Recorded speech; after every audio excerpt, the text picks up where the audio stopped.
दोस्तों नमस्कार, welcome to GS fighters. दोस्तों टारगेट सीरीज को कंटिन्यू करते हुए आज प्रैक्टिस सेट नंबर 46 को डिस्कस करेंगे। और जैसा कि आपको पता है कि हम लोग जीके और जीएस के क्वेश्चंस की प्रैक्टिस करते हैं। ये क्वेश्चंस हमने तैयार किए हैं Delhi police exam, Uttar Pradesh police exam को ध्यान में रखते हुए। ठीक है, साथ में इंक्लूड रहते हैं हमारे करंट अफेयर्स से प्रश्न भी। ओके, वीडियो के अंत में आपको करंट अफेयर्स से कुछ फैक्ट्स देखने को मिल जाएंगे। तो चलिए शुरू करते हैं प्रैक्टिस सेट नंबर 46 को। चलिए पहला प्रश्न पढ़िए आप लोग। और पहला प्रश्न क्या कहता है देखते हैं। निम्न में से कौन सा राज्य पश्चिम बंगाल के साथ सीमा साझा नहीं करता है? ठीक है, आपको इंडिया का मैप आपके दिमाग में छप जाना चाहिए। उसको प्रैक्टिस कीजिए, मैप को हर रोज एटलीस्ट 10 मिनट तो देखिए ही। आपको देखना क्या है उसके अंदर, सबसे पहली चीज किस प्रदेश की बाउंड्री किस किस के साथ लगती है, ये चीज ध्यान रखिए। ठीक है, इंडिया और इंडिया के पड़ोसी देश जो सीमा साझा करते हैं उनके साथ कौन कौन सी राज्य हैं जो सीमा लगती है उनकी। ठीक है, कौन सी रिवर किस राज्य की प्रमुख रिवर है या कहाँ बहती है, कौन कौन से राज्य से बहती है, कौन सी पर्वत श्रृंखला किस राज्य में स्थित है। ठीक है, इनको याद रखना है। और नेशनल पार्क को भी याद रखिए, कौन सा नेशनल पार्क कहाँ है उसको मैप में एक बार देख लीजिए। नॉर्थ ईस्ट का जो मैप है उसको बिल्कुल कंठस्थ कर लीजिए, कौन सा राज्य कौन से राज्य के साथ सीमा का साझा करता है या किस देश के साथ सीमा साझा करता है। ठीक है, इस चीज को आप बिल्कुल कंठस्थ कर लीजिए, खासकर नॉर्थ ईस्ट का मैप और साउथ इंडिया का मैप। ओके, चलिए पहला प्रश्न है, पश्चिम बंगाल के साथ सीमा साझा नहीं करता है कौन सा राज्य? देखिए, सिक्किम करता है, असम करता है, ओडिशा भी करता है, बट मेघालय सीमा साझा नहीं करता पश्चिम बंगाल के साथ। चलिए एक बार मैप में देख लेते हैं इसको। देखिए हमने यहाँ पर लिया है अपने भारत का मैप और आप देखोगे इसमें इस तरीके से ये है, आपको मिल जाएगा ग्रीन कलर में पश्चिम बंगाल। पश्चिम बंगाल की सीमा 3 देशों के साथ लगती है, एक नेपाल हो गया, भूटान हो गया और बांग्लादेश हो गया। अब इसके अलावा कितने राज्य हैं? सबसे पहला राज्य देखेंगे हम उड़ीसा, झारखंड और बिहार के साथ लगती है। ऊपर देखोगे सिक्किम हो गया और ये येलो कलर वाला हो गया असम के साथ, बट मेघालय के साथ इसकी बाउंड्री नहीं लगती है। ठीक है, चलिए देखिए नॉर्थ ईस्ट का जो मैप है ये वाला, इसको आप बिल्कुल कंठस्थ कर लीजिए, बहुत ज़्यादा इंपॉर्टेंट है ये। ओके, चलिए। और मेघालय के जो सीएम हैं ये हैं कॉनराड सिंह संगमा और राज्यपाल फागू चौहान हैं, इनको भी याद रखिए आप।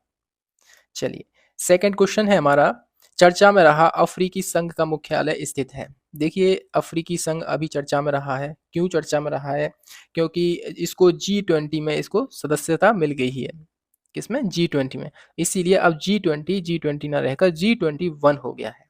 ओके, चलिए देखिए अफ्रीकी संघ जो है अफ्रीकी महाद्वीप के 55 देशों का एक यूनियन है, एक संघ है। और इसका हेडक्वार्टर आपको मिलेगा इथियोपिया में। इथियोपिया की कैपिटल है अदिस अबाबा, वहां पर। Okay, the right answer of this question is option number C, Addis Ababa में आपको अफ्रीकी संघ का मुख्यालय मिल जाएगा। ओके, अफ्रीकी संघ G20 समूह में शामिल हुआ है और इसका जो मुख्यालय इथियोपिया की राजधानी अदिस अबाबा में है। 55 देशों का एक ग्रुप है। आपको पता होगा 9 से 10 सितंबर 2023 को दिल्ली के प्रगति मैदान में 18वां G20 शिखर सम्मेलन हुआ है। अभी G20 की स्थापना 1999 में होती है। तीसरा प्रश्न है, निम्नलिखित में से किस कारण से एक आवश्यकता मांग बन जाती है? एक आवश्यकता मांग बन जाती है, क्रय की क्षमता होने पर, क्रय की आवश्यकता या फिर क्रय की इच्छा होने पर या वस्तु की उपयोगिता होने पर। देखिए कोई चीज है वो आवश्यकता जो है मांग कब बनेगी? जब क्रय करने की इच्छा होगी। ठीक है, यानी ऑप्शन नंबर सी एकदम सही है। चलिए इसके बारे में जान लेते हैं थोड़ी सी डिटेल। देखिए क्रय की इच्छा आवश्यकता को मांग में बदल देती है, यानी खरीदने की इच्छा जो होती है वो आवश्यकता को मांग में बदल देती है। जब वस्तु की खपत बढ़ जाती है तब उसकी उपयोगिता बढ़ जाती है, जिस कारण से आवश्यकता मांग बन जाती है। ठीक है जी, चलिए चौथा प्रश्न है, राज्य सरकार का कार्यकारी अध्यक्ष या संवैधानिक प्रमुख कौन होता है?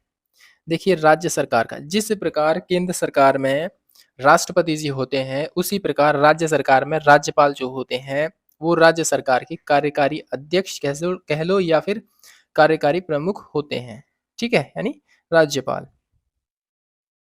देखिए, भारतीय संविधान के आर्टिकल नंबर 154 का सेक्शन 1 ये कहता है कि राज्य की कार्यपालिका शक्ति राज्यपाल में निहित होगी।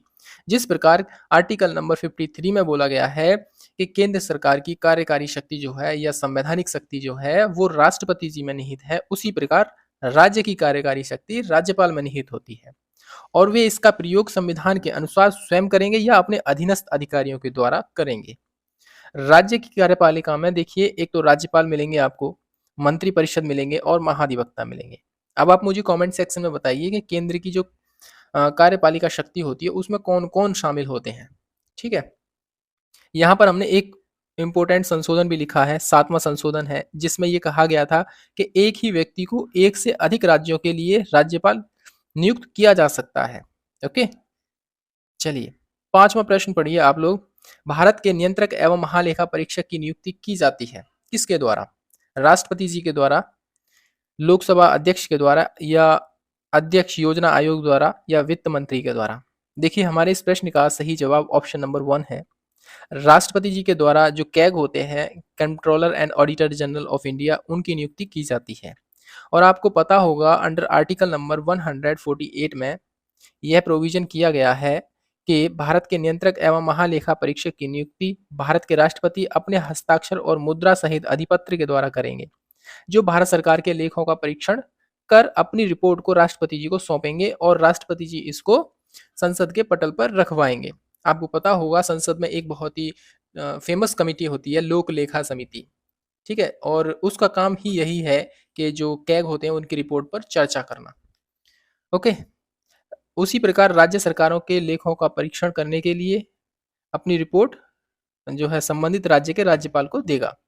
यानी कि केंद्र सरकार के लेखा है तो उसकी रिपोर्ट जो है राष्ट्रपति जी को देंगे और राज्य सरकार से संबंधित कोई लेखा परीक्षण होना है तो उसकी रिपोर्ट राज्यपाल को देंगे।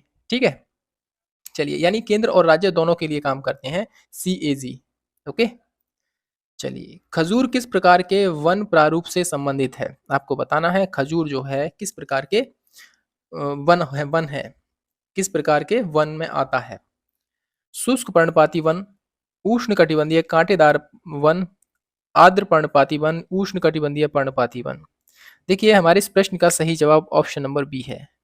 खजूर जो है उष्णकटिबंधीय कांटेदार वन के अंतर्गत आते हैं। अब देखिए, यहाँ पर हमने लिखा है कुछ जो है वन है और उनसे संबंधित जो वृक्ष हैं।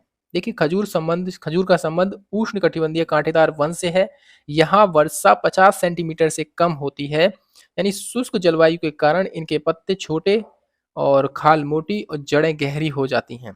भारत में राजस्थान खजूर उत्पादन में अग्रणी राज्य है। शुष्क पर्णपाती वन जो है आपको देखोगे तेंदू, पलास, अमलतास या अक्सलवुड, ये सब होते हैं। जबकि उष्णकटिबंधीय कांटेदार वन बबूल, कीकर और खजूर होते हैं। आर्द्र पर्णपाती वन सागौन, शीशम, साल, महुआ, चंदन और उष्णकटिबंधीय पर्णपाती वन ये होते हैं साल, सागौन, आम आदि। ठीक है, इनको याद रखिए, खासकर इनको याद रख लीजिए आप लोग। चलिए, 7वां प्रश्न है, कौन सा प्रक्षेपास्त्र वायु से वायु वाला प्रक्षेपास्त्र है, यानी कि एयर टू एयर में मार करने वाला है? पृथ्वी, अग्नि, आकाश या फिर अस्त्र? देखिए, हमारे इस प्रश्न का सही जवाब है ऑप्शन नंबर डी। अस्त्र जो है एयर टू एयर जो है वार करने वाला एक प्रक्षेपास्त्र है। ठीक है, और बाकी के आप देख लीजिए, पृथ्वी जो है जमीन से जमीन पर अटैक करती है। पृथ्वी, ये सभी मिसाइल है हमारी। पृथ्वी होगी, अग्नि मिसाइल जो होगी सतह से सतह पर, आकाश मिसाइल है जमीन से हवा में मार करने वाली भारत की प्रमुख मिसाइल्स हैं। ठीक है, चलिए, लेकिन आकाश जो है एयर टू एयर यानी हवा से हवा में मार करने वाली प्रक्षेपास्त्र है। 8वां प्रश्न है, प्रकाश ऊर्जा का रासायनिक ऊर्जा में रूपांतरण निम्नवत होता है? इलेक्ट्रोलाइसिस के द्वारा, प्रकाश संश्लेषण के द्वारा या श्वसन के द्वारा या उत्सवेदन के द्वारा? देखिए, हमारे इस प्रश्न का सही जवाब ऑप्शन नंबर बी है। प्रकाश संश्लेषण की प्रक्रिया के द्वारा प्रकाश ऊर्जा का रासायनिक ऊर्जा में जो है रूपांतरण होता है। आप देखोगे जिसको फोटोसिंथेसिस प्रक्रिया बोलते हैं, उसमें हरे पौधे प्रकाश की ऊर्जा को रासायनिक ऊर्जा में रूपांतरित कर देते हैं, जो कि हरे पौधे में कार्बन पदार्थ के रूप में संचित हो जाती है और इन्हीं कार्बन पदार्थों के द्वारा जंतु पौधों का पालन पोषण होता है। ओके। अब आप मुझे कमेंट सेक्शन में लिख कर बताइए कि सबसे ज़्यादा जो है प्रकाश संश्लेषण की प्रक्रिया जो है किस रंग के प्रकाश में होती है और सबसे कम किस में होती है। ओके, हम इसको डिस्कस कर चुके हैं प्रीवियस प्रैक्टिस सेट में। चलिए, विटामिन डी अनिवार्य है ऑस्टियोआर्थराइट से बचने के लिए, भोजन में मैग्नीशियम के अवशोषण के लिए, भोजन से कैल्शियम के अवशोषण के लिए, मजबूत तथा स्वस्थ अस्थियां बनाने के लिए।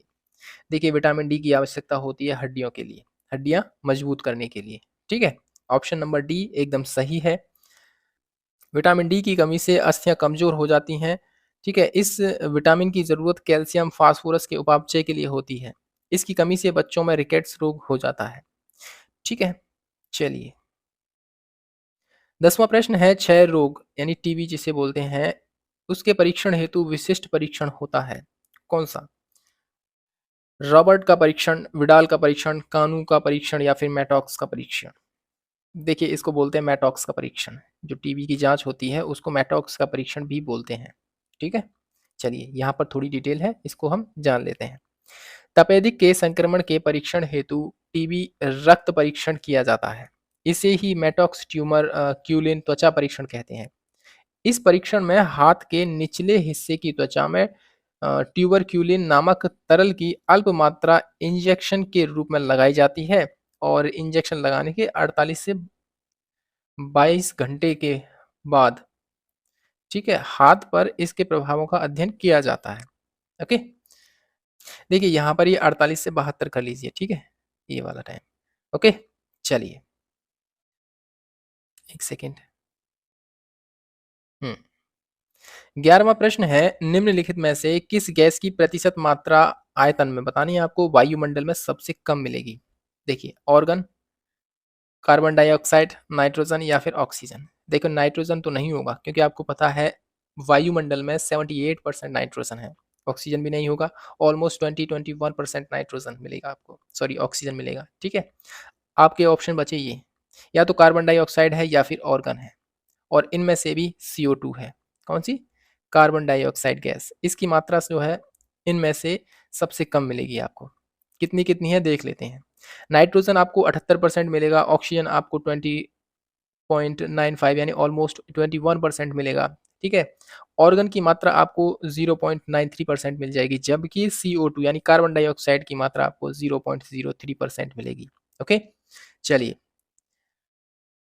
12वां प्रश्न है, यदि हवा का तापमान बढ़ता है तो इसकी जल वाष्प ग्रहण करने की क्षमता जो है क्या होगी, उस पर क्या प्रभाव पड़ेगा? देखिए, जब हवा का जो टेम्परेचर है वो बढ़ेगा तो इसके जल वाष्प को ग्रहण करने की क्षमता भी बढ़ेगी। ठीक है, जैसे जैसे एयर गर्म होगी उसी तरीके से इसकी जो जल वाष्प है उसको एब्जॉर्ब करने की जो क्षमता है वो बढ़ती जाएगी। ठीक है, चलिए, यहाँ पर डिटेल है। देखिए, वायुमंडलीय आर्द्रता एवं तापमान में प्रत्यक्ष संबंध होता है। वायु में किसी निश्चित समय पर जलवाष्प धारण करने की जो शक्ति होती है उसके तापमान पर निर्भर करती है। हवा जितनी गर्म होगी उसमें नमी यानी आर्द्रता को धारण करने की शक्ति भी उतनी ही बढ़ेगी। ओके, चलिए,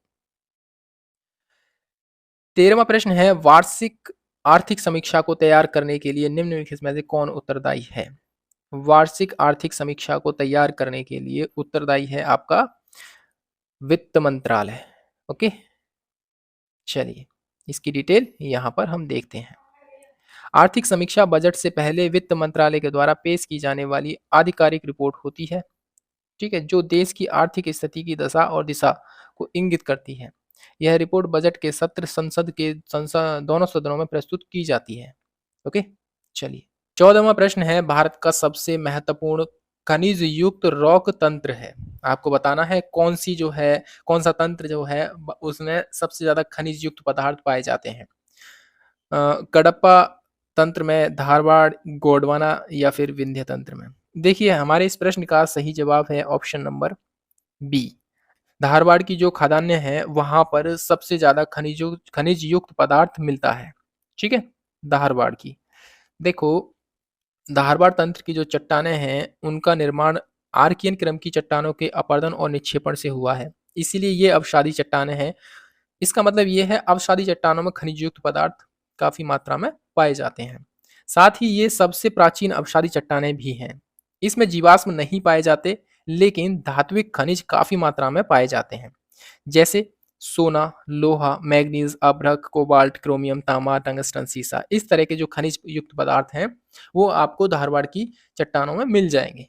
ओके, चलिए 15वां प्रश्न है और हमारे इस प्रैक्टिस सेट का अंतिम प्रश्न। आदि शंकराचार्य के द्वारा स्थापित 4 मठ हैं: जोशीमठ, द्वारका, पुरी और श्रृंगेरी।